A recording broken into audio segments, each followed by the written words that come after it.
Alrighty. Hey gang. Welcome back, you guys. Another episode of Stove Chat here. Wednesday afternoon. How are you guys? Hope you guys are having a good day. Looks like it's working. We got some viewers here. My stream status says bad, but I think it's because I'm broadcasting at a low rate. Hopefully it's working out there. Yeah, all right. Hey, Walt. Good to see you, man. Thanks for the great emails. Really appreciate that. Tall Shadow. All right. Glad to see you too.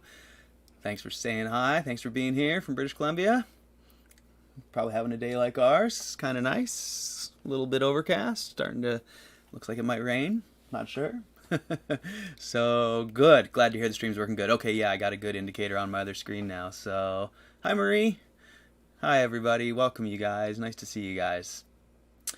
All right. Well, welcome. So here we are, another day, another episode of Stove Chat. Hope you guys are all doing good. Hope you guys are holding up good in the quarantine and all that. I'm doing great. Have had a good week here, pushing forward. Hi, Rob. Nice to see you. Thanks for being here. Tammy. All right. Yeah, please come listen. You know, sometimes they're not so good, Tammy Sue. That's how it goes. Tammy says, hi, can I sit and listen and learn because my rocket stove build is not so good? And that's great. I've had some not so good ones myself. Hi, David. Good to see you guys. All right. Everybody's here. This is awesome. So, yeah, it's been a good week, you guys. I've heard from a lot of you this week. I really appreciate all your emails, questions, comments. It's really great to have your support. And I can't tell you how much I appreciate it, y'all. It just means a lot to me. And I feel like we got the start of a good thing going here. We've really, I don't know, I feel like this has kind of been a long time coming. I'm glad to not have so much work so I can get back to this. So in non-stove news, I'm doing good in my quarantine here. I gave myself a quarantine special this week, so please excuse my haircut. I can't see the back or the sides very well, so I didn't do a great job. But hope you guys will accept me as I am, I'm sure. So I got a special treat for you guys today. I've got a special guest that I'm going to bring on. And I think we should just get right to it, actually. I'm real excited about trying this. So this is my friend, Manny the Sea Cow. I'm going to refer to him as Manny or Mike. And he's somebody who I corresponded with a long time ago on rocket stoves and homestead stuff. And over years, we just became close. I went to visit him on my way to Washington, D.C. He's been out to visit me, and he's just built some really cool stoves. And he proposed the idea of a conversation, and I really am excited about getting some more interview and two-way dialogue going on this channel. So I figured we'd start it off with a friend. And he's got some great rocket stove builds and knowledge, and so I really want to get him on here to share with you guys. So we tried a few weeks ago. We weren't able to. We're going to try again today. I think that my internet is fast enough now. I'm on the cell internet. And, we'll just see how it goes. So, yeah, Tall Shadow, you can't see my hair with the low video quality. That's awesome, man. That's exactly what we want. So, okay, looks like I got an okay status on the stream. So I'm going to try clicking over here and putting my headphones on, and I'm going to see if I can bring Mike on here, and we'll try out the chat. So... looks like everything's there. Not muted. Hey, Mike. Hey. Are you there? Hey, good morning, everybody. Good morning. Can you hear me? Can you guys hear him? Can you guys give us a thumbs up Hello. on the chat, please, if you can hear Mike? Hello. Welcome, everybody. Good to see you, Matt. Thanks so much for having me on. I mean, I'm so honored that you would even care about having me on this show. I think you're a huge inspiration to stove builders everywhere. Oh, well, Mike, thank you very much. That's super nice. And I feel like we all can be inspirations. I mean, definitely your builds have inspired me as well. So anyways, I'm excited to have you on, man. I think it's a perfect way to crack this thing up open. So welcome. And looks like we got loud and clear from Walt and Marie. Damn, everyone's saying hi to you. Can you see the chat, Mike? Are you online? I can see the chat live. Might be a little delay. We'll see what happens. Yeah, the delay's going to be weird. Hopefully you got your audio muted, but Yes. yeah, okay, cool. And they say you're a little quiet. I can maybe give us a little talk there, Mike. Maybe I can. Hey, check, check. You want to turn me up a little bit? I'd actually, you know what? I don't think I can. I can just turn me down a bit so that we match, and now people can turn everything up a little bit. Maybe that'll work. So I'll try and be loud too. Yep, there you go. So, okay. So, welcome, Mike. All right. Glad to have you here, man. Glad to be here. You can't see my hair, so it's a good thing. You have a lovely wife to help you with that project. I assume yours isn't quite as wild as mine, but I don't know. Maybe it is. I'll let her know that. I'm usually on my own with the razor. Know how that goes. All right, we got a thumbs up from the audience on the audio. So we're up and rolling. So I'd like to talk a little bit, Mike, about you proposed this, so perhaps you have some stuff in mind, and I'd be happy for you to interview me as well if there's some stuff that you or any of the others would like to know. But in the meantime, I'd like to just start by talking about, I'd like to have you sort of talk about your build back where you used to live. And you can share as much information about that as you want in terms of location and, all that. But if you could just give us like a sort of, few minute overview of what that build was and your experience with that. Yeah. So I came to rocket stoves, gosh, I don't even know. This was over a decade ago now. And I was living in Illinois at that time, northwest Illinois, very cold winters. We'd see 20 below usually for a couple weeks out of the year.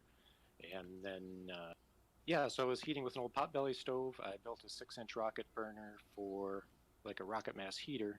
And it was okay, but man, I was feeding that thing all the time. So I went through a transition of fighting with it, trying to figure out how to make it better. And I think the following year, I increased that up to an 8-inch, just J tube. And it was perfect. I love that stove. It worked a really long time. It was just your old perlite, fire clay core, so I was always patching it. But it worked really well. Was that our first interaction, Mike? I'm sorry to interrupt. Was that our first interaction when you were building that stove? Did you start emailing me with questions? I don't think so. I found the Homesteading site at that time. Okay. And, I think I just started kind of posting on there, and I saw your links, and we just kind of communicated through there. But you had already built that following my video with the perlite and the mold for the 8-inch J. Yeah. Yeah. Okay. Sorry. So go on in your story there. So that was that stove. That was one of my first, and then after that, I would just played around with it. I made one for reducing maple syrup. I had just a few little like barbecues out in the yard that I started. I had an opportunity to go work in the Gambia, Northwest Africa, and do some rocket stove building over there and teach a little bit, and I've definitely done more of that since. I had the opportunity to work in France and in Asia. Wow. So and now I'm in Hawaii, and I have one little stove that I don't use very often, but when I need it, it's there, and it works great. So. Yeah, I love that stove. I think that's really neat. So I'd like to go back just a little bit and let the folks in the audience here, if they have any questions, ask you questions. But I'd like to hear a little bit. I think your heating experience from your 8-inch J in your house is really relevant to a lot of people. At least a lot of the questions I get. You have a lot of experience that I think could really help people. So out there, chat folks. Hi, everybody. Hi, Carpenter family. Nice to see you, by the way. I heated my home here in Washington for, I don't remember how many years, 2 or 3, with a J tube, an 8-inch J. And Mike did the same. And I want to say you had yours really providing a large part of the heat to your house for 5 years or something like that, Mike? Is that long? Yeah, at least 5 years. That was my only heater. I never ran anything but that rocket stove. Oh wow, okay, I didn't realize that. And it was you had like a split level, I don't know what you call it, in home, right? Like it was 2-story house with kind of half buried the bottom, like a sunken basement sort of deal. It was just a what we call in the Midwest. It was just a ranch home with a walkout basement. A walkout Yeah. basement, So right? That's the so right. it was 750 square feet per level, so about 1,500, and then I had a little garage studio space attached to it that was another 250. Right, and the rocket mass heater was in the basement. Yes, the heater was in the basement, and I had the luxury of I originally had a concrete channel that went up the center of the house for the original chimney. Right. So that was another benefit. I had like a 2-ton mass to begin with, and then I could also heat that chimney up, and it just radiated. That concrete block wall just radiated all the way up through the house. And then, if I remember correctly, and it's starting to come back to me now, actually, but you had quite a system set up because you had um, a setup for summertime solar water heating on your roof. Am I getting that correctly? And then you attempted to tie that into the rocket mass heater at one point. I don't think that ever manifested as much of a functional system. I'm not sure if I'm getting that right. Yeah, that was an interesting part of that stove. So I had Right. it long enough that I got to experiment quite a bit with some different things on it. That house, I also had a passive solar water heating system in it that provided my domestic water. And before I had a rocket stove, I had a heated floor in the basement. I would heat that slab up. Right. So after I put that rocket stove in, that was one of the first bypasses I think we had talked about. We kind of communicated that back and forth, and I put that bypass in. And then when I was putting the bypass in, I was like, hey, this would be a great place to put a coil loop and heat my water tank when the sun's not shining. Our And our friend here, Augustus Smoothie, is jumping, and he says, "Wasn't there a coil around the bypass?" So that's I'm just yeah, yeah Augustus, awesome. yeah he totally remembers that. That's cool. Sorry. So go on. So yeah, that actually, it worked really well. My intention was to heat the floor more than my domestic water because my domestic water was doing good on its own. But Hmm. really, that stove, it put out so much heat, I never needed to heat the floor because it was just so much more comfortable to run the stove and have that mass. Yeah. Right. Wow. That's so this is one of the main reasons, Mike, why I wanted to have you on. I mean, you really have a lot of experience with stuff that a lot of people really are curious about. So Tall Shadow has a question. He says, any problems with draft having your stove in the basement? Was that ever an issue for you? Never. In fact, another interesting thing of that stove is it actually terminated in a 6-inch chimney. The last 6 feet of that chimney was had to reduce down to 6 inch. And no, I never had any draft issues That whatsoever. that's right. So did you guys hear that out there? Because that's a really really great observation because that goes directly contradicts a lot of the conversations we had these last few weeks, and so that's really I think that's really important to for all of us to recognize that every situation is different, and Mike had a giant heavy masonry chimney that was warm, that was powering that draft all the time, and so even with things like a reduced chimney, draft was not an issue. So that's really interesting, Mike. That's super good info. Yeah, that's definitely a factor of the climate you're in. I think Right. if you've got really cold weather, you've got that high differential between your outside temp and your inside temp, and you've got a huge mass, you don't really have the draw issues. Now, I mean, the other hand, where I live now, I'm running a 4-inch stove into a 6-inch chimney, and the only reason that I can have fires when it's 60 degrees out is because of that bigger differential in the chimney side. Wow. Yeah. Right. Really interesting observation there. That's cool. So, did you take any trips in the winter and let that big J in Illinois go all the way cold? And then, did you ever have cold starts in there? Yes, definitely. Okay. And you were always able to pretty much get over it one way or the other. Oh, yeah. That was the bypass. Yeah, it was the bypass. Right. Okay. So, Augustus asks, was that a cast core, and how did it hold up? That was a cast core, and it held up terribly. Yeah. Great. So, I love it. Go on. Um, I, yeah, it was not only me burning fires, but my wife and my daughter were always burning too, and I was traveling a lot, so they would often burn when I was gone. And yeah, just jamming wood in there, busting up the insides of that thing. It seemed like I was always forever patching that Right. cast core together. Yeah, me too. And that was, that was my mix, and I had that experience. And Thomas, who's not here today, Belgian Gulch here on the cast usually, had the same experience. As a matter of fact, his sort of got away from him and sort of, if I remember correctly, had a big hole up into the barrel. But yeah, they needed a lot of patching those simple cast cores, and I actually still maintain my same attitude about that whole build approach, and maybe you do too, Mike. Just that it takes a lot of patching, and it's a simple, accessible, and affordable mix. And I don't know that I'd do it again, but if I was where I was back then, I would do it again. I didn't regret it. I fully agree with that. Yeah. Yeah. In fact, one of the things I learned in the Gambia was adding a little bit of ash to that mix kind of helped it hold up a little bit better. Yeah, it gives it a little bit of refractory action and plasticizes it a bit. And so we can probably come back to the stuff in Illinois a little bit if we need to, but I'd like to hear a little bit more about your work in Gambia and France and those places and what those stoves looked like. Yeah, so the rest of that has all been cook stoves. That's what I thought. It started off with the Gambia, which I feel like I just steal these ideas from everybody else. It's fairly intuitive to build these stoves, and it's just a matter of convincing people that they can do it with whatever materials they have. Right. But yeah, so in the Gambia, I guess my original purpose was maybe going there to do some forest management, and I realized pretty quickly that they had all of the forest they needed. They just needed to use it in a more comprehensive, smart manner. So yeah, we showed them how to make a rocket stove out of tin cans and just use clay that they had from the dry riverbanks and mix some ash into it. And it took off really great. They ended up starting a female co-op there of stove builders, and to my knowledge, it's still going. Yeah, I was there for a short time, but the message carries on.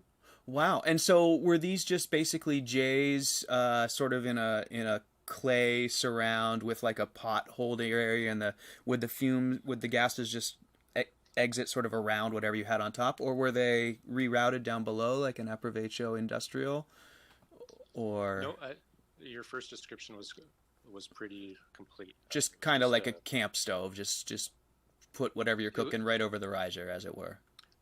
It was a clay J, yeah, and you would put your cook pot right over the riser, and I made a little clay surround to direct all that heat at it. But then we did also put a chimney in. A lot of those buildings were just stone or concrete block houses, and if you saw the places these people were cooking in, they were just the walls were solid black. Right. So one of the big things we wanted to do was just get that smoke out. So we would put a little chimney in it too and direct that out after it hit the pots. So how would you do that? Would that just be like a hood above the cooking thing, or would you actually would you be getting the gases coming down off of the pots, in a downdraft, and then chimney out the back of the stove? Was the stove a hollow thing, basically?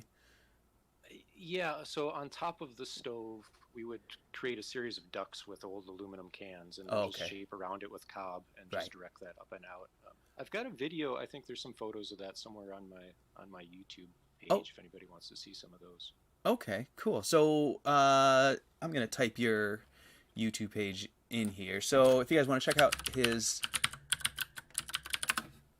YouTube page, it's right there. It's not a link, but you can just search that on YouTube and you'll find him. But they weren't L's, they were J's. You were making J's. J's, yeah, and that's an interesting thing. So I haven't had the opportunity to build one of your riserless cores yet, Matt. Mm-hmm. I really, really want to. It's probably my next project, but the J stove is just the best stove ever, in my opinion. Right. That would be my go-to for pretty much any situation. Well, I don't disagree. No, I don't disagree. And the reason I asked about the L's versus the J's is because the L's are really prevalent in the cooking stove world, and especially in the humanitarian efforts, simply because they're so easy to build. And I think most people don't grasp the subtleties of the performance differences between the two. So that's interesting. I definitely would prefer a J over an L. And it sounds like you found that they weren't put off by the complexity of it or any of the, digging the ashes out or anything like that. No, not at all. And in fact, I've heard you talk several times on this show and in other arenas how just comforting it is to kind of sit around a J and feed it. And that was the same experience I've had everywhere I've been. People just love to sit there and feed the stove, watch it burn. And so you said you did some of that stuff did you say in France? Was that a part of the same... different project. That was so a refugee effort. There were some serious Syrian refugees, Okay. kind of moving in there in some camps, and so I did a little bit of cook stove. Exact same thing though. If you looked at those stoves from the camp, it was the exact same Gotcha. The same idea. same basic layout and idea. Okay, cool. Yep. So Tall Shadow says the cheap perlite clay cores are a great way to begin cheaply to see whether rocket mass heaters are for you before spending much more on high-end materials, and that's a great comment, Tall Shadow. I totally agree. It sounds like that was, I know that was my experience. Sounds like Mike similar there. Yeah. So I'm gonna see if I can bear with me, guys. I'm going to try to bring up a picture of Mike's heating stove here in. Well, I guess that'll work. Well, there. It looks like I did it. I put it right over everything. Hey, there it is. But my house. but there you go. So there is Mike's little, and you said this is a 4-inch. Is that right? It's a 4-inch batch box. Yeah. A 4-inch batch box. So that's a 4-inch batch box. Wow, cool. Built in Hawaii. Is that correct? Yep. So that's in about 2,000 feet up on the mountains in Hawaii. Most people are just stumped that I have to heat my house, but yeah, most of the winter it gets down into the 50s ish. Right. I think I told you I spent some time in Makawao on Maui, and yeah, you wake up in the morning, and especially when you're used to it being 80, it's nice to take the chill off. It's otherwise you're cold all every morning, right? Yep. So now this is it all lava rock to create the body of the stove? In other words, I know you have it must be chambered. You have a core in there of some sort, and then you have chambers. So is the body of it just built with the rocks? Were you able to create the inside spaces by stacking rocks like that? Yep. So the surround is just like bricks, but I use lava rock instead. It's put together with a fired clay mortar, just your basic fired clay mortar mat, and there's an old cast iron griddle on the top. That's not really there for cooking. I don't really create enough heat with it to cook, and I don't really want to use it that much Right. because the house would just be super hot. But Yeah. it does throw a little bit of heat. So does the lava rock act? Is it somewhere in between insulative and mass? Is it? I mean, does it ever get hot, warm to the touch outside? Oh yeah. Yeah. It's really been a very fascinating material to work with. So I'll start a fire maybe 7 o'clock at night, and that top cast iron pan will throw a little bit of immediate heat, as well as that chimney. You can't really see so much in the photo, but that goes up maybe 12 feet, and that radiates a little bit, kind of like a reverse situation of the 55-gallon drum. Right. Yeah. But that lava rock, all of a sudden, about midnight, it'll start to radiate, and then it'll radiate until about 8 o'clock in the morning. Wow. So with that 4-inch batch box, now what did you build the core out of? It's ceramic fiberboard. Oh, it is. Okay, I wasn't aware of that. And Tall Shadow asks, what did you build the top with? The top. So there's the cast iron plate up there, and then around the cast iron plate, that's just cob. Okay. So and is that cast iron plate?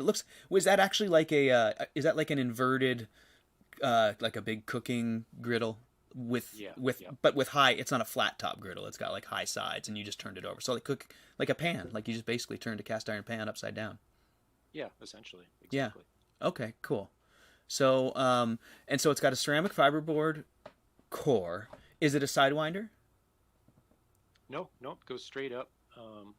I don't know if you can find another picture of that video. There should be one of the actual core. Oh, okay. I haven't really. I can't do it there, but I can do it over here. Gotcha. I'm just learning. No, I can. Not a big deal anyway. It's just a straight up. Oh no, I can. Buy the book. No, I did it. We're looking at it right now. So, is that ceramic fiberboard? That's insulative bricks for the base, and then ceramic fiberboard for the top section. Yes. Yep. That's the surround is ceramic fiberboard. It's a weird product. I wasn't really able to ship it here. I found a local place that had this. I've never seen this before. It's a 1-inch fiberboard, and it's made for like a brick a faux brick pattern on one side. Oh, interesting. Um, and truth of the story is the reason I built a 4-inch batch box is because that was all I could build out of the one sheet of ivory board I could get. Um, if I could do it over again, I so wanted to do a riserless core in this to try that out because I'd never tried one before. And Right. I really wanted to make this a 6-inch to go with the 6-inch chimney, but that's the 4-inch. I was limited by what I had on hand, so Gotcha. So, the and bigger would have meant one more sheet. so that was going to be my next question. Was the size of the firebox in a 4 inch? You know, I've mocked up a few, and they seem almost unusable because of the firebox size. But this picture doesn't look so bad. Although it's, did you oversize the firebox, or is it? No, Go ahead. to be totally honest with you, Matt, this 4-inch build was 100% off of Peter's website. Okay. Calculated the size of the bell on my building space using Peter's calculations. The batch box itself was entirely off Peter's calculator. Yeah. Okay. Cool. So like I said, I've mocked up a few, and I've found that I just wasn't able to. I mean, I can see it there. It doesn't look terrible, but I just know that the wood I use, it's hard to get enough in. But you've been burning. Am I right? Have you been burning bamboo? No, I burn strictly hardwoods here. We have guava, we have some myrtle species, eucalyptus. Those are my main go-tos. Okay. Cool. And sticks? You don't split, do you? Not unless I have to. I do have some bigger myrtle trees that I can. Ohia is what we call it locally, but it's in the myrtle family. That I'll have to split. So I've been really stoked though with this little stove. So I'll cut trees that are maybe the size of my wrist with my Sawzall, and then I'll just hook up my table saw and set it to a 9-inch. Set the guard to 9 inches, and man, I'll just cut wood to length to fit that firebox all day long. It's been a really good system for me. Okay, that doesn't sound so bad. All right. So I'm sorry, I was clicking back and forth and checking my stream. These guys are saying you're dropping out, but I think we're back on. I have a bad connection there. But okay, so I'm going to give me a second here to move this out of the way and come back to this. And now I should be able to check my stuff without wrecking everything. So, okay.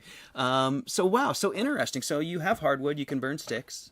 And that little thing provides a good heat for what you need. And you found it to... Does it keep the heat chill off in the morning when you wake up? You don't light it again in the morning? No, I never would run that more than once a day. Yeah. Wow. Really cool. So are you... Go ahead. I was going to say it sets space perfectly, and it's really been a good testimonial to all that work that Peter's done, and just all you guys, all the stove building community. That stuff is just dead on when you take the time to go through it and do your calculations.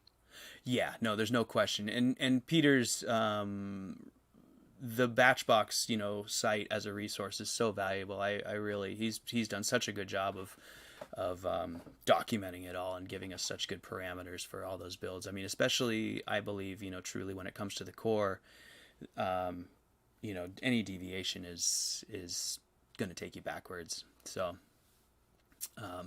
yeah, good, cool build. I love that one, Mike. Very cool. Thank you.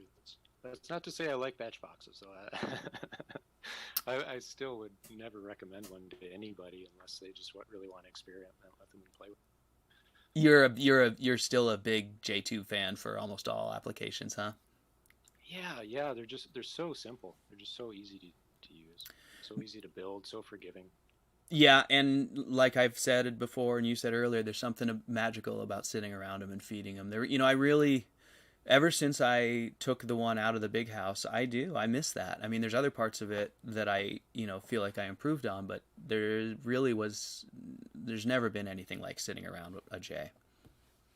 Yeah, for sure. So you were homesteading pretty hardcore in Illinois. Are you still doing some homesteading over there in Hawaii? Yeah, absolutely.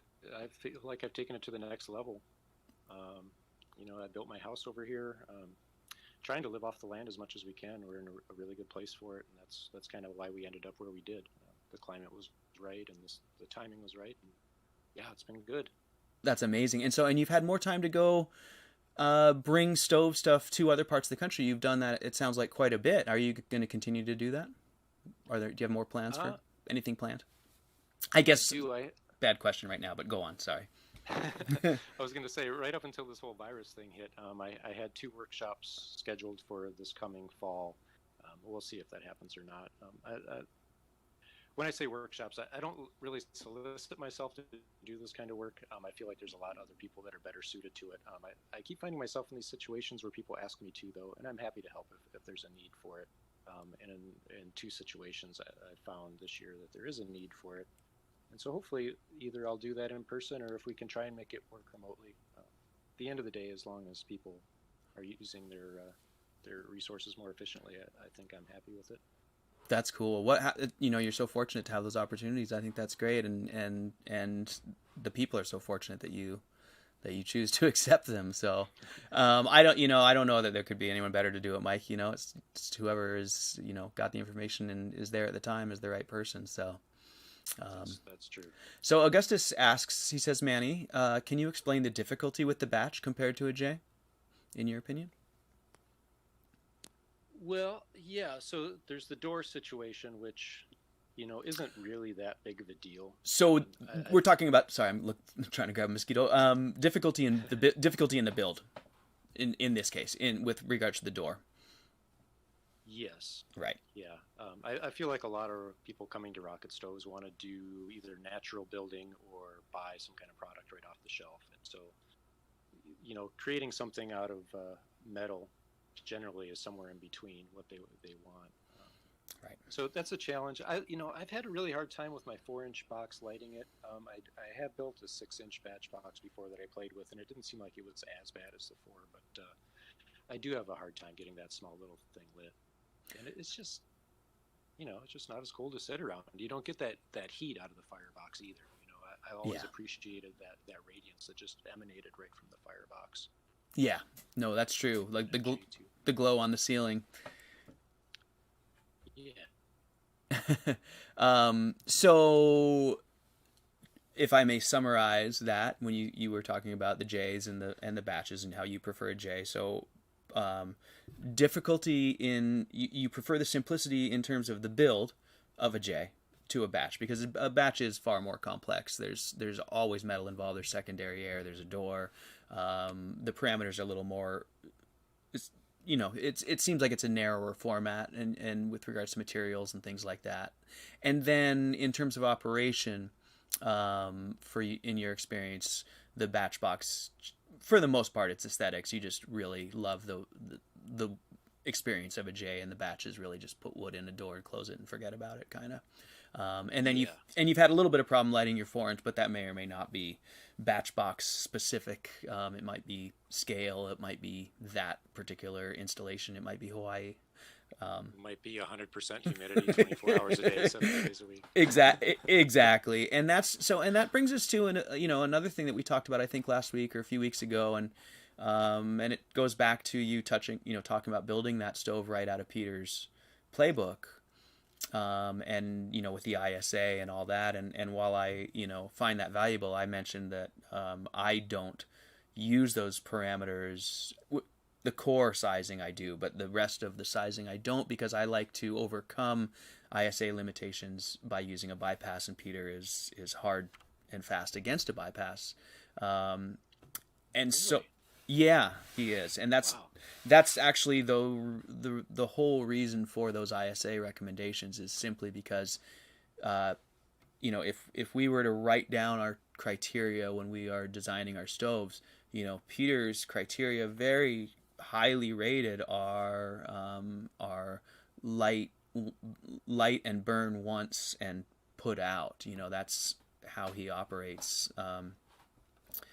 And I just lost my train of thought. Talking about the ISA. And so his stoves are designed to basically be of a size that they can heat up with one load of wood, with one burn, as it were. It might be a kindling load and then a load, but with one burn, heat up the mass, heat your space, go out, and then light again from cold, 10 hours later or 24 hours later or whatever. And that's part of his design criteria and a really firm parameter for him. And he insists on no bypass because he wants to just have that one fire, light it, put it all into the mass, and get it back out. And in my opinion, that leads to stoves that can be finicky in challenging conditions, like Hawaii. Yeah.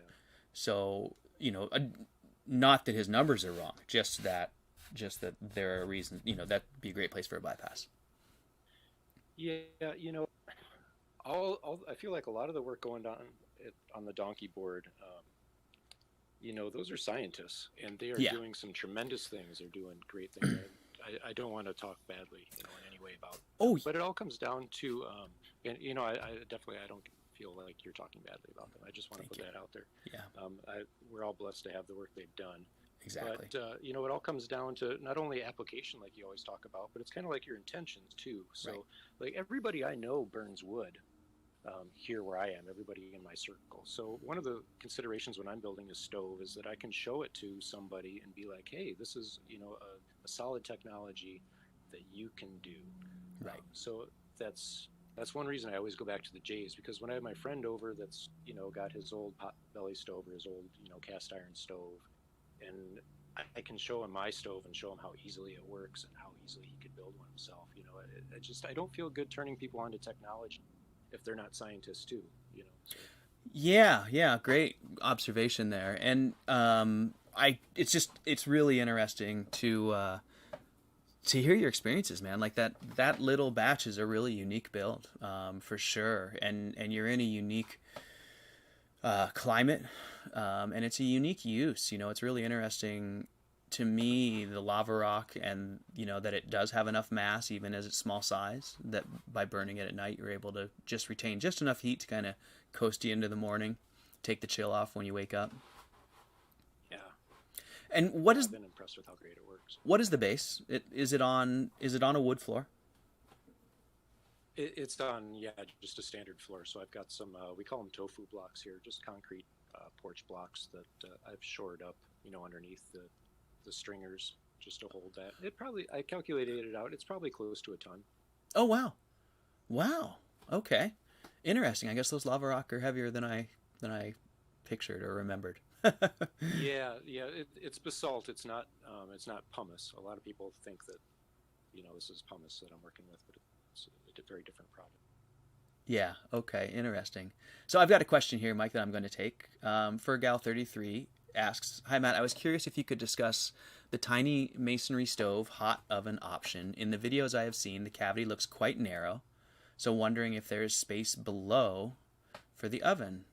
Yeah, for Gal. So the tiny stove is designed to be as small as possible. The oven is below the core and below the firebox. And because it's so low, it's just sort of a lower temperature cook spot. I've got it up to about 400 degrees, I think, somewhere in there, but it's usually more around 300 degrees when you're that low. So in that side chamber, right there is a space. You could put a very small oven from the outside, or you could just extend the stove out, and then you start to grow the stove into being either the continental or the full. But it's really up to, there's some leeway there. So if it were me, I just cooking small single loaves of bread, I would only need an oven that was about 8 inches deep, so I could make myself a small bread oven there. If you're trying to cook turkey or something like that, you could probably use the roasting oven for turkey, but you might want to extend that out. So there's some options there, but it is narrow, and it's narrow on purpose because I was trying to make it as small as possible. So you have to judge what's important to you. Is it size or a big oven, or a big hot oven, as it were? So hope that helps for a gal. So Mike, you were talking about homesteading there and growing food, things like that. Fruit, tons of fruit, yeah? Tons of fruit, yes. And vegetables, or are you able to grow rice? Do you have some water flowing? I don't have any water flowing. I haven't tried to grow rice. Taro and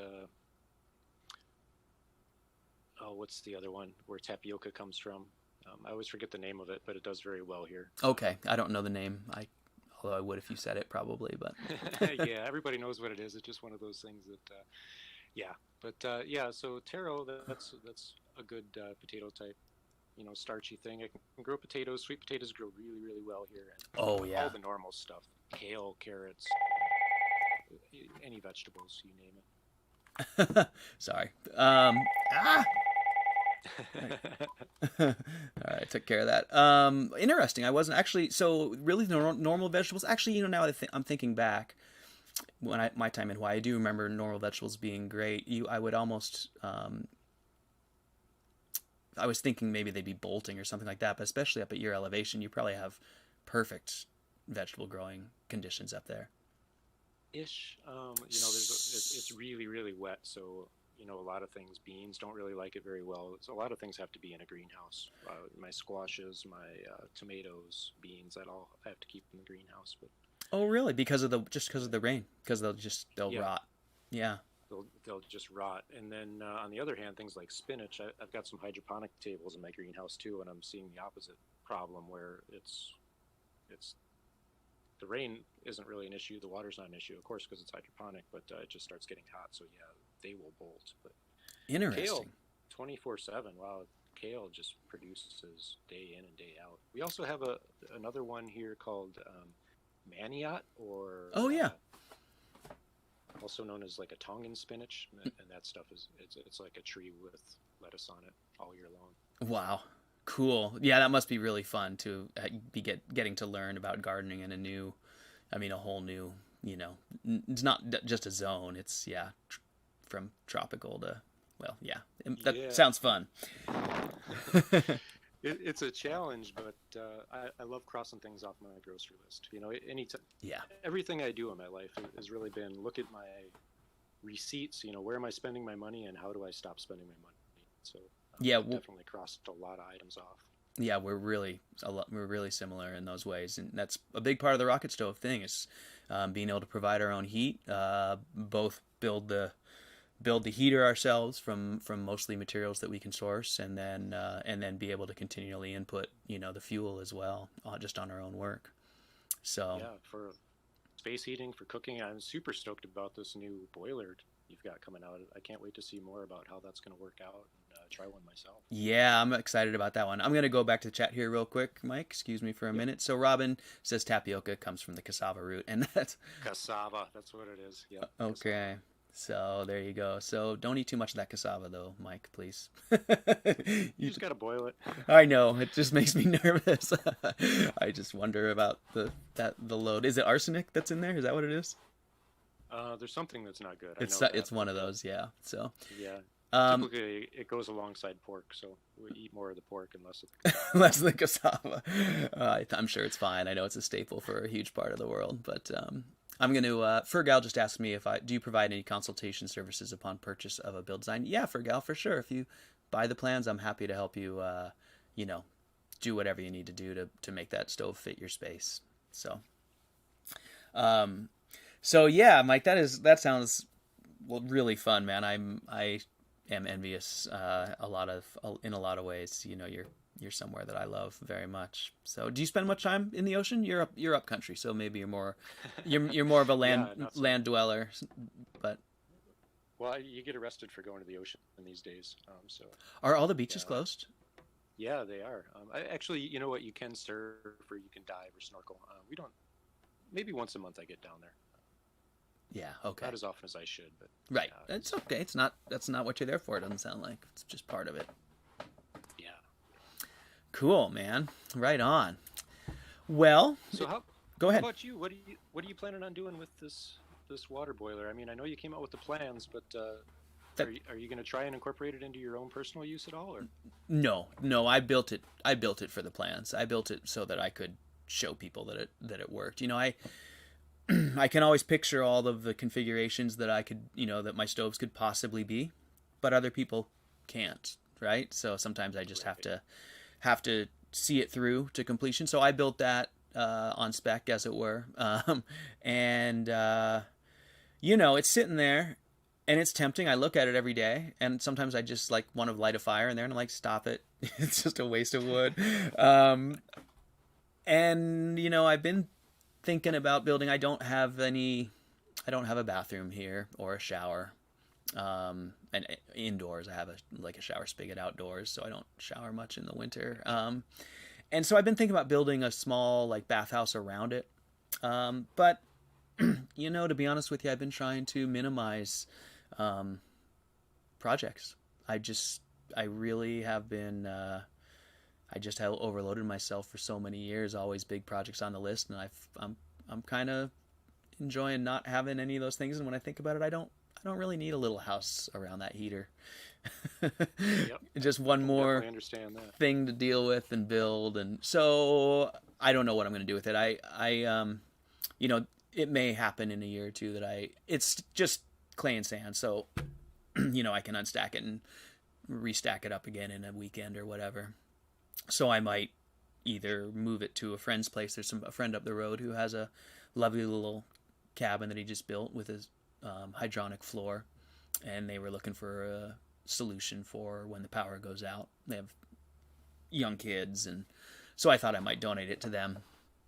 But I don't know what I'm going to do with it. But no, I don't have. I have all kinds of ideas for it. I have all kinds of like I would maybe I'll take apart my cook stove and rebuild it right there. I don't really know yet. And but I don't have one day at a time. Yeah, and I don't really have a real need. It's more just curiosity. So I'm sure you don't have a need for splitting more firewood either. And I don't. And I'll be honest with you, man. I'm tired of firewood. I've got about 3 cords up so far this spring, and it's on my list, every day right now. I went out and cut down a tree, 3 days a week last week, and I'll probably do it again this week. So yeah, I don't want. So I'm surprised you burned that much in that little cabin. Well, it's just terribly insulated. I wish, so it's got a 16-foot ceiling right there. So it's a really tall, first of all, it's a really tall box. And then those are just all salvage windows. There's nowhere for there to even be insulation. It's just got 2x4s in between salvage windows from old patios. And, so it's really poorly insulated, and, the wind just blows right through it. Yeah. People always ask me that, and I'm like, don't judge heaters by how much wood people use, because it's not actually on my end that I'm worried about. I think my end is actually more realistic. I think, I don't think I burned that much. I think I burned about 2 cords this year, Mike, to be totally probably accurate with but I like to have, double that in the woodshed, Yeah, always keeping up, trying to stay a year ahead. Yeah. I gotcha. But I also don't like the I only used 4 sticks of wood this year stuff. So I'm happy to tell people I used 10, and that I like to wear a t-shirt all winter, and that I can do that because of my heater. So, Definitely. So I'm going to go back to, cyanide is what Robin L says. That's what I thought it was. Augustus says, do we move the firewood around with hooks or just strong-hand it? So my firewood is small, Augustus, so I just pretty much strong-hand it. I had some larger trees here. I had some hooks. Pulling them out of the back of the truck, I'm a short guy too. I'm really small, so definitely use hooks pulling them out of the truck. But otherwise, I just strong-hand it. And Fergal asks what type of wood makes up the bulk of your burn. So for me, I these days mostly alder and maple, which are both hardwoods, but up here the alders are pretty soft hardwood, low density, and our maple isn't like East Coast maple. And fir, typically quite a bit, although there's less of that now. I've worked my way through a lot of the fir on the property, and I'm really the hardwoods actually seem to burn a little better in my stoves. They're quieter, that's for sure. So, and Mike, there in Hawaii, you were saying mostly fruit wood. Fruit woods, yeah. When I was building my house, I went through a phase where I was using a lot of construction scrap. Yeah. Yeah, I know what you mean. Snap and pop, and it sounds like you were burning Rice Krispies in yours. Right. Hey, have you burned any eucalyptus over there? Yes, yeah, that's one of my staple go-tos. Oh, did you say that earlier and I missed it? I don't know, probably. That's a great fuel, isn't it? It burns so quick, and it's just so available. Yeah, I thought here anyway. Right. No, so does anyone else in Hawaii? Does anyone up there up country have fires? Oh yeah, for sure. It's pretty common then. the next town up from me is even colder, and pretty much every house is burning on fire from October through. Shoot, I don't know. I had a fire last week, just one. But Yeah. Huh. yeah, it's pretty common. Your stove seems like a real winner for Hawaii. I mean, most of those little small metal stoves, you're just instantly way too hot. Yeah, yeah, and they're so expensive. That's one of the biggest factors is just getting materials here. Oh, are So people they're spending like $2,000 for a real wood stove up country there? They're not just burning like a little barrel or whatever. no, no, no, no. Yeah, they're going for like the wood stone or the soapstone heater or Yeah, whatever, and then spending another 2 grand to get it shipped here. And right. yeah, it's crazy. And another 2 grand on a chimney. Wow. Huh. Yeah, exactly. Interesting. So I'm gonna go back to the chat here. Always Learning asks any past experience with wood pellets burning just to test them. Do you have any experience with wood pellets, Mike? No, it's just one of those things from the big box store that I would just as soon not support. That's just me though. No, not trying to diss him, but Yeah, no, I feel the same way, and I haven't experimented at all with it for that same reason. Always Learning. No offense, I don't, no judgment. I happen to just have, a lot of wood here on my property, and my goal is to not go source fuel from other places. So it hasn't been something that's personally interesting to me. I understand there's a big demand for it, and there's a need for good passive pellet systems. Most of them require power inputs. I think that, what is the one, the Wise Way, that's the big Z, the metal Z. I think that one, if I was going to build my own pellet burner, I wouldn't try and build a rocket stove. I think I'd go with one of those Wise Ways or something like that. I think they're basically rocket stoves designed for pellets. So yeah, my brother-in-law actually has one, and he's really happy with it. He loves that thing. yeah, they're It just seems, it seems like it's efficient. It doesn't produce a ton of smoke, and it's convenient for them. They live in town. They don't have the firewood supply. yeah, I think those are really, really efficient. And I get the question a lot. People always get attracted to the idea of a rocket stove naturally. Rocket mass heaters are cool. And then they always want to try and put pellets in them. And I think that it's just making a mountain out of a molehill when you could just go and get one of those Wise Ways and be done with it. And there's plans out there for building those if you're a welder. So that's my take on the pellet. I don't have much to add other than that. So Belgian Gulch says hi from Montana. Good to see you, Belgian Gulch. Glad you made it. Hey, Belgian. Walter says that's funny because he's been starting his fires with 2x4 scraps, and it's loud, pops and spits like crazy. So It's flammable though. You can start a fire quick with it. you can, yeah. And Fergal asks us about coppicing. And she asks if we've heard of it, and then she describes coppicing. And yeah, Fergal, it's a great question. I think both Mike and I used to correspond about coppicing probably 10 years ago. Often, like when you were in Illinois, that was one of our favorite topics, wasn't it? If I recall correctly. Yeah, yeah, I've done a fair amount of that. Yep. And I have two. Go ahead, Mike. I was going to say, it gets to a point, like if you have your own forest that you're managing, it doesn't take very much to just always have a dead tree. So I was not even cutting trees down that were alive or trying to coppice. I was getting to the point where I was just trying to maintain the dead ones and burn them. Right. And my experience here for Gal is that the two tree species that I mentioned, the alder and the maple, the alder isn't really, it doesn't coppice the same way, but it springs up as though it were coppice just right out of anywhere you turn up the soil. It'll be Oregon Coast Green Man. How fast does it grow? Is it like 12 feet a year or something? I mean, it's crazy fast. It might, that was an exaggeration, I think, but maybe 12 feet in 2 or 3 years. It's unbelievable. So the alder don't need to coppice, but the maples, whether you want to or not, they're coppice. They're the kind of trees that you have to, if you don't want them to, re-sprout out vigorously, you have to peel the bark when you take them down. And so those maples here, the coppiced maples on my property, have been one of my main fuel sources. And at some point, I'll go try and get you a photo. I have trees I cut down probably over the past 15 years, and I've just been cycling through their old stump sites. And now they have, literally 2 or 3 dozen 6-inch, 4-inch, 5-inch, 30-foot trunks coming out of them. So they provide a ton of fuel. Yeah, it's an amazing fuel load. So Walter says, I've been burning a dead tree that's been laying on the ground for 10 years. It was standing dead for a long time, dried, and then fell. Interesting. So here in my climate, Walter, that would be rotten, but I know that in some... Oh, red oak. Well, that's different. So you burned a ton of oak where you were, didn't you, Mike? Yeah, that was one of my red oak, especially. That was my primary go-to. That was. And did That's you... a great wood. If I'm remembering correctly, you did a ton of branch processing and some splitting, but you seem like you got most of your wood, or was it half and half? Was it a lot of branches? Was my impression. Yeah, it was probably half and half. Yeah. I would take the dog for a walk every morning and just pick up sticks, and yeah, I did a lot of that too. That was good. What was your experience in Illinois with your fuel? What was the best fuel? Hickory, oak, and hickory were probably my two favorites. Mm-hmm.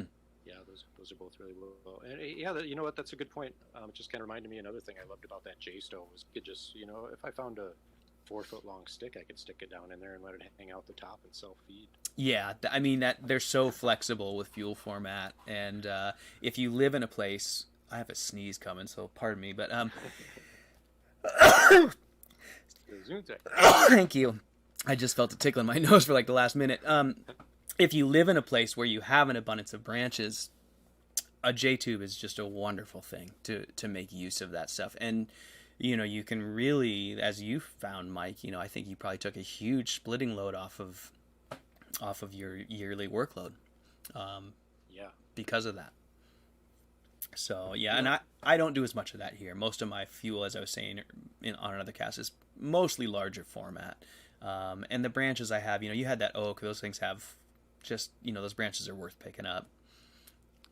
Yeah. Red elm, we had a lot of red elm too. I agree with Walter there, maybe because it died before it fell. In fact, the elm trees, I would always leave them standing and just take them when I needed them, because they were just, it was like a standing firewood pile. You drop it, you could burn it that same day if you wanted. You didn't have to put it away. Wow. Different climates though. Different experiences for different climates. Yeah, interesting. So here's a question that might be interesting to others, because you now have been through building a giant mud stove in your home on your own recognizance, and then I'm assuming you sold that home. Yeah. Yep. Yeah. So there's some nuts and bolts that most rocket mass heater builders probably don't think about. So let's talk about that a little bit. Yeah, I'm glad you brought that up. So I had a renter in that house after I left, before I sold it. So it actually went through the hands of two different people. Okay, so let's stop there really quick, because I have renters in my house right now, and that's a really interesting thing, is renting a house that has a rocket mass heater inside, right? Yeah. So I had made a trip back, and I asked how it was going. And he was like, oh, man, that stove worked really, really well for like a month or two, and then it started smoking like crazy. Like, really? I never had that issue with it. And so I went and checked it out for him, and essentially he never emptied the ash out of it. Right. I got like a 5-gallon bucket of ash out of it. I was like, oh man, you just got to empty the ash every couple of days. Yeah, so he just plugged up basically the back of the burn chamber, the back of the tunnel, the bottom of the riser. Yep, exactly. Yeah, okay. Huh. Cleaned it out, worked fine. And then he was happy with it. Yeah. And he was able to manage it and run it. And so how did you feel about your risk? My insurance company put my risk to shame, or my worries to shame early on. When I first started doing it, I really didn't care. I was just kind of like reckless and gung-ho about putting a rocket stove in, so I did it. Yeah. A year later, I was like, oh, wow, if my house burns down, I'm not insured. So I called my insurance company, and they were like, I don't want to throw a plug out there for anybody in particular. I'm not recommending anybody, but I was using State Farm insurance, and my agent said, hey, you know what? You had a wood burning stove. You still have a wood burning stove. You're fine. There's no issues. Awesome. And so did you feel like renting out was there any other risk as well from, maybe sticks, popping out, just someone not being as attentive, as it were, as you found out with the plugging, but otherwise, were you worried about fire? I mean, you didn't really have anything combustible down there. It was right on a concrete floor, wasn't it? Yeah. No, I didn't have any issues. And part of it was that I knew the person I was renting to. They were a really good friend of mine. They were just kind of staying there intermittently while, I was deciding if I was going to sell the house or not sell the house. So they were cognizant of how to use it and pretty handy in their own right, other than not emptying the ash.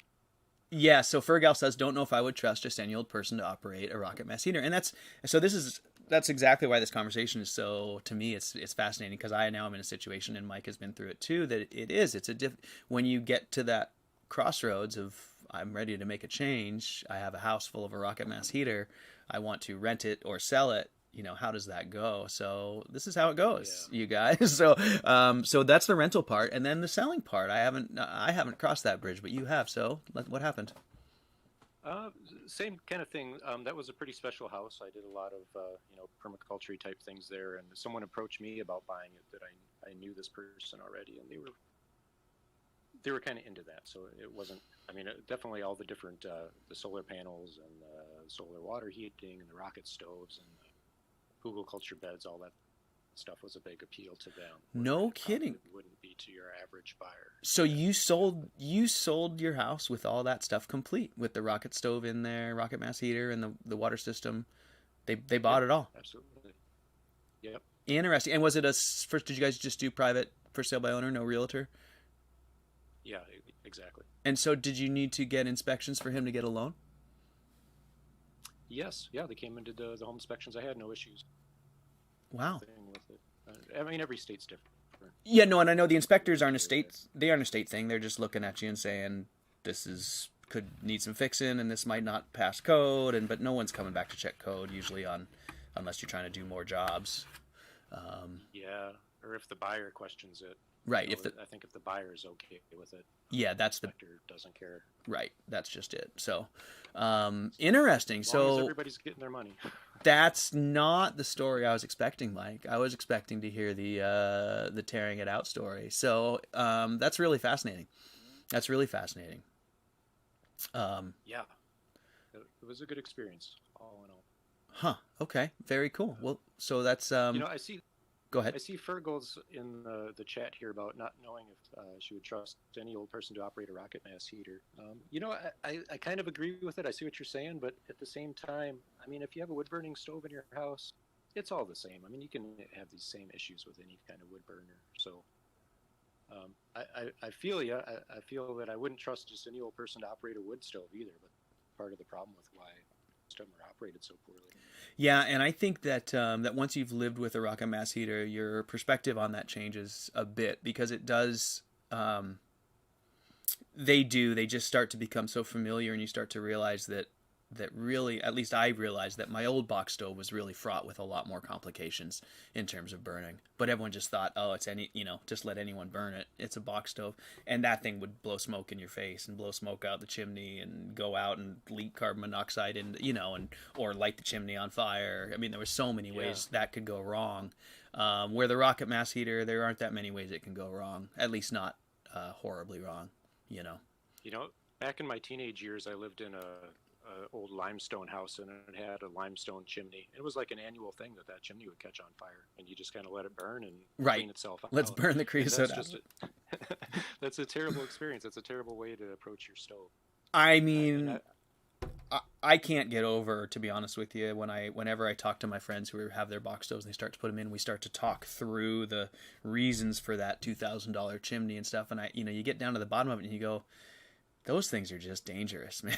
Like, yeah, your insurance company should be happy you're putting a rocket stove in. Yeah, I never worried about a chimney fire with a rocket stove. No, when I bought the house here and I moved in, it had a big, box stove feeding into an 8-inch chimney with a little 6-foot horizontal dog leg going into the thimble in the wall.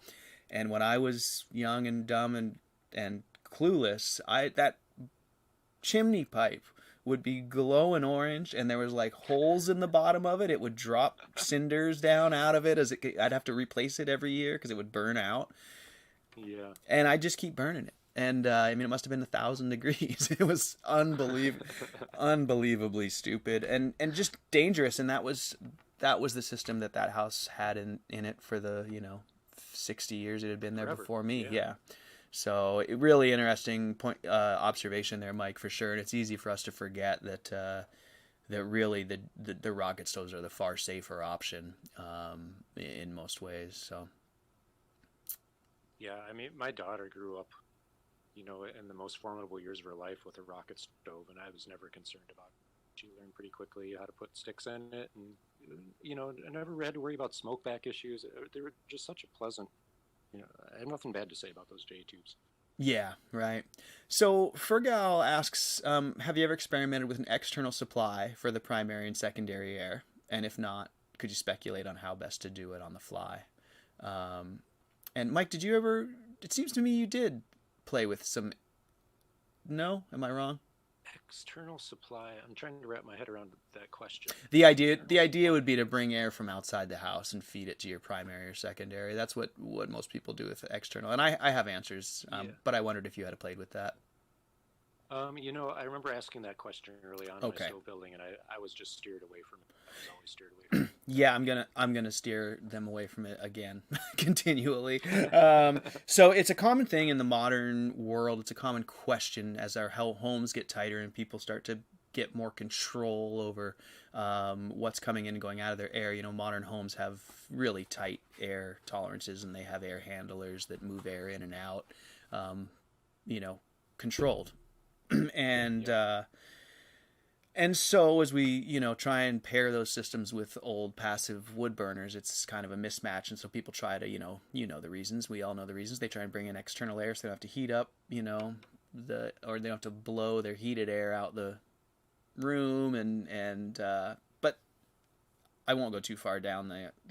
I'm getting off track, but I'll tell you why we don't usually recommend it. And the main reason is that rocket mass heaters, the combustion side of them, rely on a really carefully designed they're what am I trying to say here? Where they operate in terms of draft. They require a certain amount of draft from the back end, chimney draft. And there's a difference, between the front end and the back end. And that difference in pressure or in draft is really what. Well, I'm not saying this very well. Mike, can you help with the words? I'm having problems with my English. I'm trying to picture it. Say we need. Saying though, Matt, I'm having a hard time wrapping my mouth around what's actually happening. Okay, so what I'm trying to say is what we need a stable delta to draft differential between the chimney and the incoming air on the primary and the secondary air side.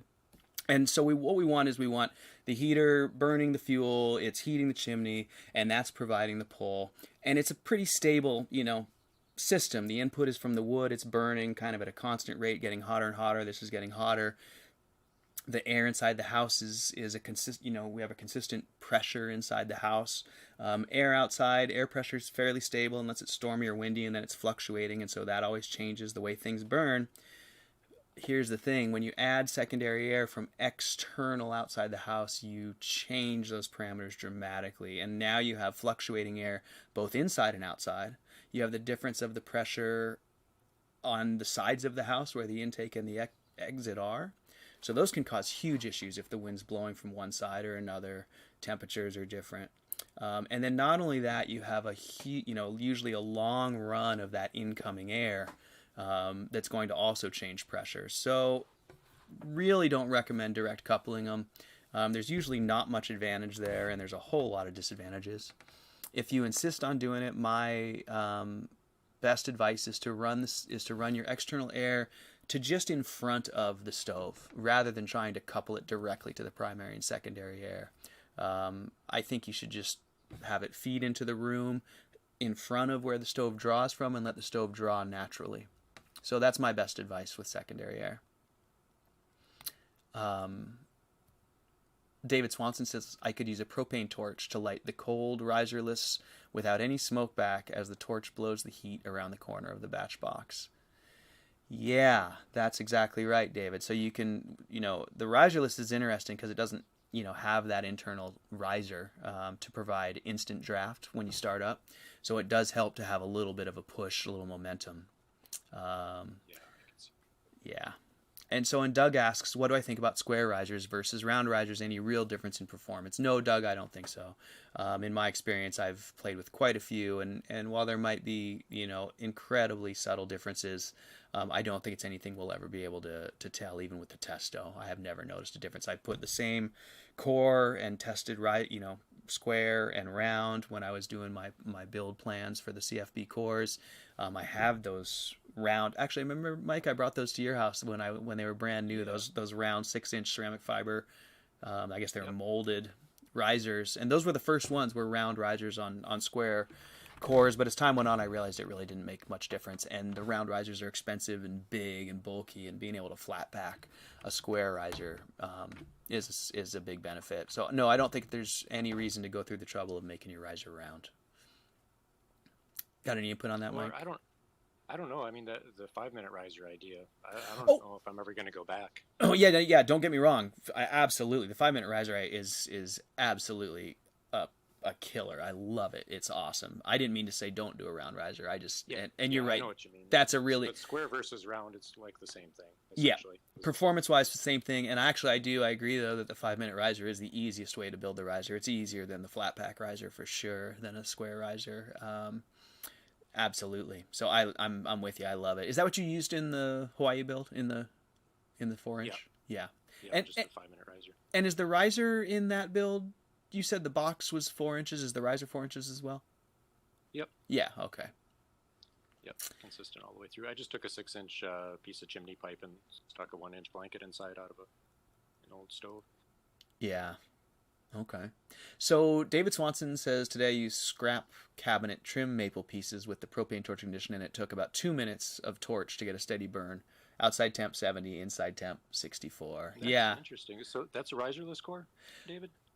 It is. Yeah, I'll answer for you, Okay. David. So, Thank you, Matt. because I know that he's got there. He's got a couple of them, and I don't think he's burned his cast one yet. But that one's a ceramic fiberboard core. That's my next project. I want to build one of those riserless cores. I want to experiment with some of the rock that we have here and actually just make the core out of rock and see how it performs. But Yeah, that's that on my list. cool. I would love to see that. I think that'd be really interesting. And Oregon Coast Greenman says he tends to think that his box stove is more dangerous than a J tube with a non-combustible floor surface around it. I absolutely agree. I don't. Absolutely. Yeah. And Fergal says maintaining good draft is more valuable than a couple percent improvement in efficiency. 100% Fergal, and that's kind of goes back to the bypass discussion that I always go back to. So and I think Mike, what we've been talking about here is a great example of the details are important, but what really matters is function at the end of the day. Yeah, I mean, the stoves are so efficient already. You're not going to gain anything by trying to, fix something that's not broken. Yeah, or eke the last little bit out of it. That it's more important to have a solidly performing stove, and that goes back to our big cob stoves. That's actually goes back to your our first discussion, Mike, about your bypass in your big cob stove. Those big cob long flue run J's can be really hard to start without a bypass, and a lot of people will poo at bypasses because you could potentially harm the efficiency. But as Mike will tell you, prior to that bypass, Yeah. That's why I'm so surprised to hear anybody poo-poos the bypass. It's just such a good idea. I remember it was just so revolutionary, the first ones that we did, and then after it was done, it was like, oh my gosh, why haven't we always done this? It's so simple and such a good idea. In fact, probably at some point this year, I'm going to have to tear apart my batch box and put a bypass in it. I kick myself for not doing it. Built that stove originally. Yeah, I feel the same way, and I've been on enough now workshop builds, whether they were mine or other people's, building large flue run cob stoves that were just beasts to get going. And especially, I mean, it's not the fault of the stove when they're brand new and they're covered in wet everything and half the flue pipes are exposed. They're they're really hard to run, but it can be an ugly few hours or an ugly few days even when those things are fighting back, and a bypass just takes all that out of the equation. So yeah, I mean, you can always do the candle and and the flue run and that. But I mean, when you're cold and you need a fire, you need heat right now. You don't want to let a candle burn for 6 8 hours to try and heat that up, or constantly shove newspaper down that flue. Yeah, the bypass is just such a good answer. Yeah. So we've been going for a while, Mike. We should probably start heading towards wind down. Yeah. Are you? I could talk all day, Matt, but no, me too. Is there any? Is I think there? we're gonna get bored. Do you have anything that you didn't that you'd like to talk about that we didn't talk about? Anything you'd like to ask me, or anything you'd like to bring up? Just real quick, I saw your video a few weeks ago about the pond you were building, and I was so thrown off by it. I was like, wow, that's awesome. It's something I've had on my list for a long time, and I was just curious, like if you're planning on raising some fish in it, or if you're planning on, if you actually had spare time for the first time in a long time, so you're like, hey, I can finally cross this project off my list. Well, a little bit of both. And that's a great question. Thank you.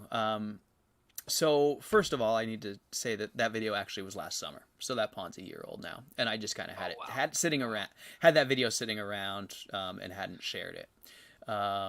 So the idea, it's really mostly decorative. I do have koi in there now, and I will continue to have koi in there. And there's another, it flows down to another pond.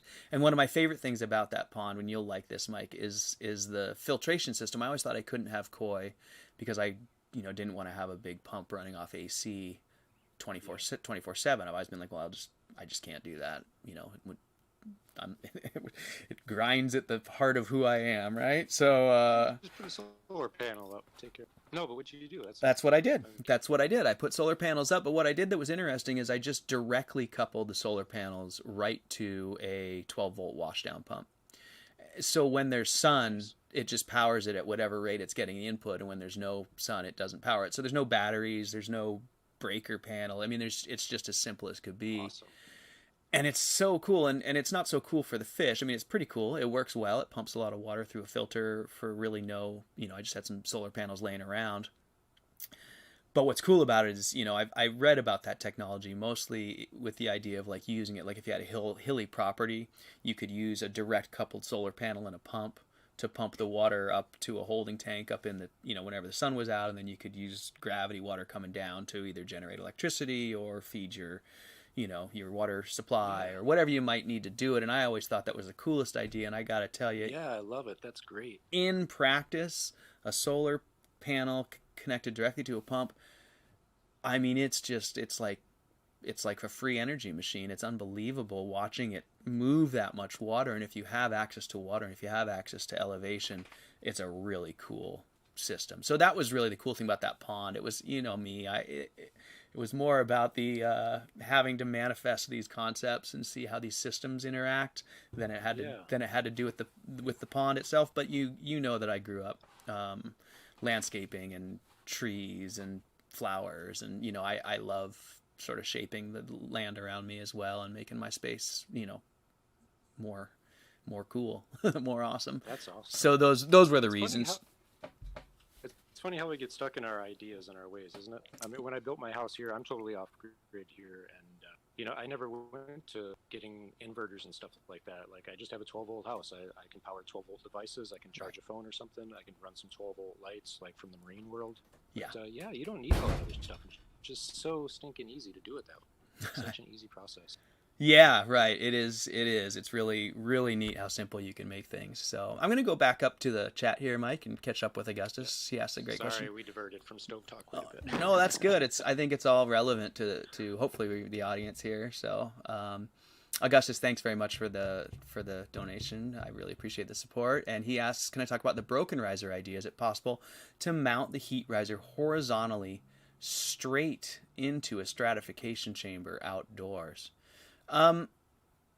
Yes and no, kind of, maybe, not really, sort of. I'm not sure exactly what you're asking, but so the broken riser idea was just that. It was a way to try and get some lower elevation and sort of move the gases in a different area. The culmination, though, of the broken riser experiment is really the riserless core. So the broken riser was prior to that, and then I sort of came all the way around to the riserless core. So you're asking if, you can take a core and a riser and lay it all the way over like this horizontally. That won't work. If you notice my riserless core, it's basically the same thing folded back around, but there's still a vertical element here. There's not much of one, but it gets you above the core, and that's important. And so just like this wouldn't work, but I think you could unfold my riserless core and do it like that, and I think that would probably work, Augustus. There's there's a few other mixing elements in the riserless core. There's a couple additional ports, that make that function. So you could probably do something fairly similar. It would be a strange layout, but I think you could make it work. So I'm going to try and catch back up.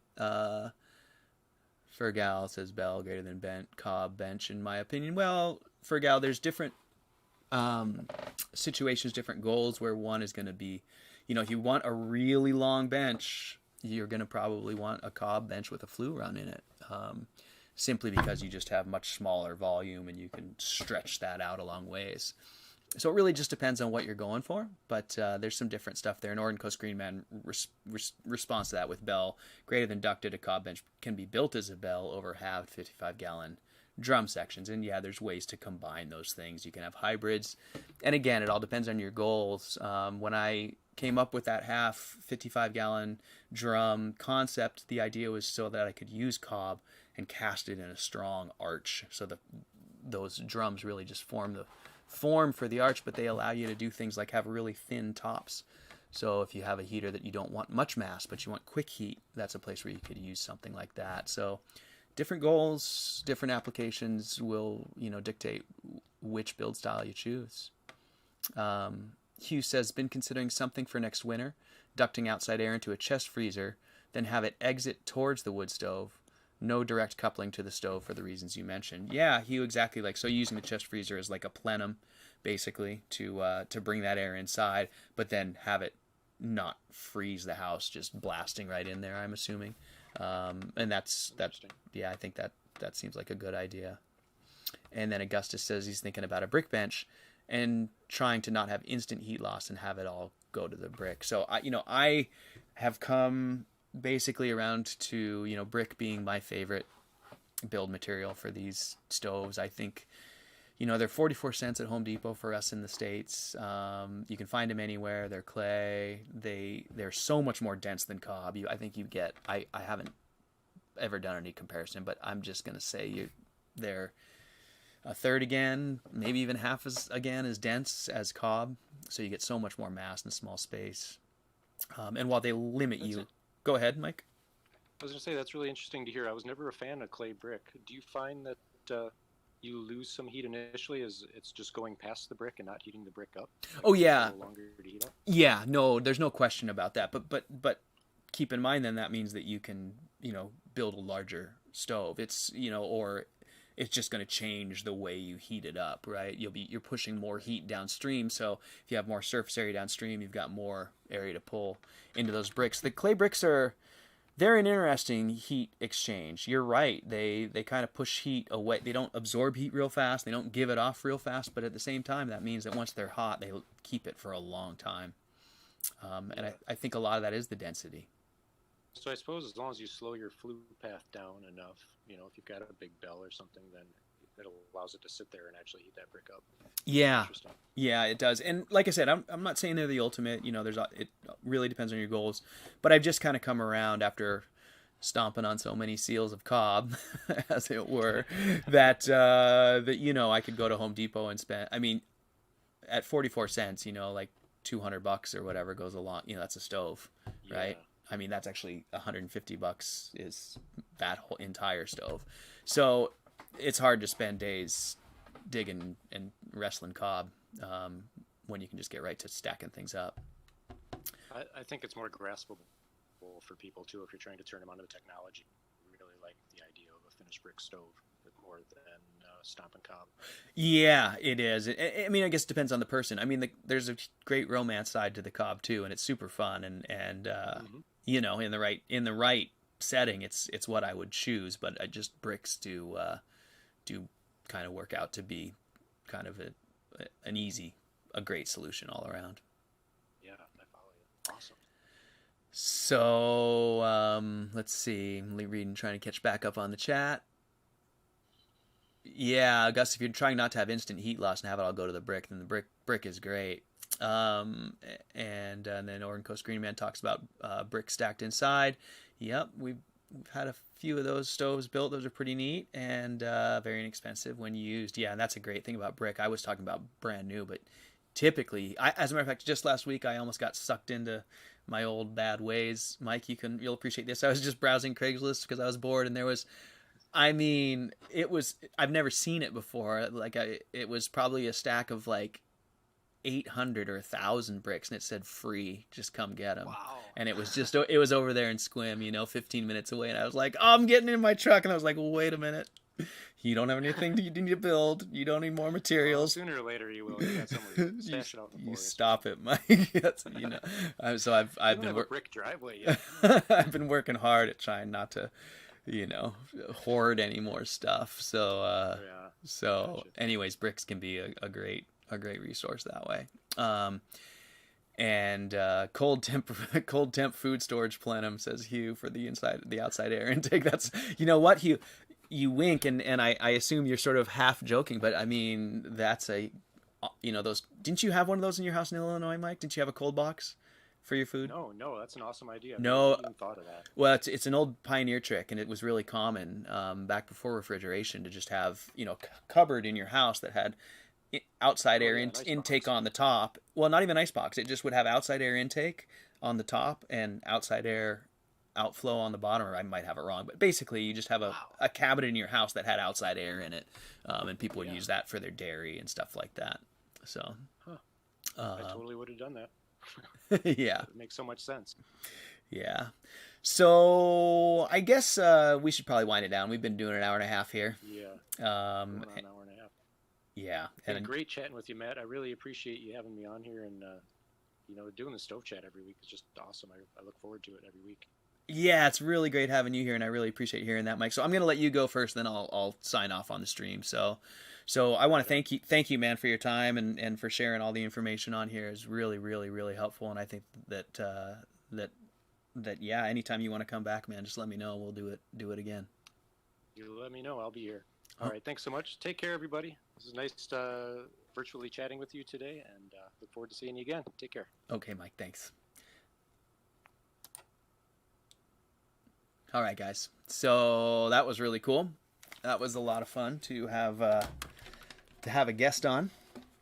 We'll do that again in the future for sure. I'll try and work on getting some more interesting folks. Mike, my neighbor, hello, good to see you, man. Thanks for showing up. So Fergal, I hope you are the first person to build a Walker stove in Ireland. I think there might actually be a few there already, but I won't tell if you won't. So hope you guys enjoyed it. Yeah, Belgian Gulch, really glad to have you here. Thank you guys for watching and listening as always. I can't tell you how much it means to me to have you guys here. So we'll come back next week. We'll do it again. Any questions you guys got?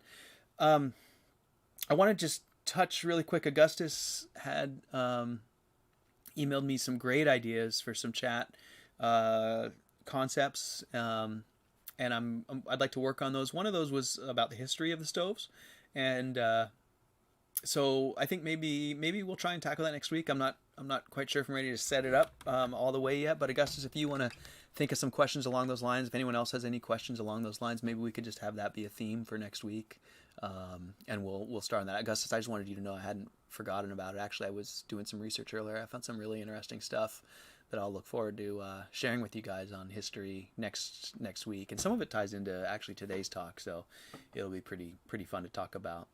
So yeah. So thanks you guys as always. I'm gonna do the sign off video and card, and I really appreciate all you guys being here. So I'll do it next week. We'll do it next Wednesday at noon. In the meantime, you guys please stay safe, stay positive, and we'll see you next week. All right, you guys. Thanks so much for watching. I will see you in 7 days.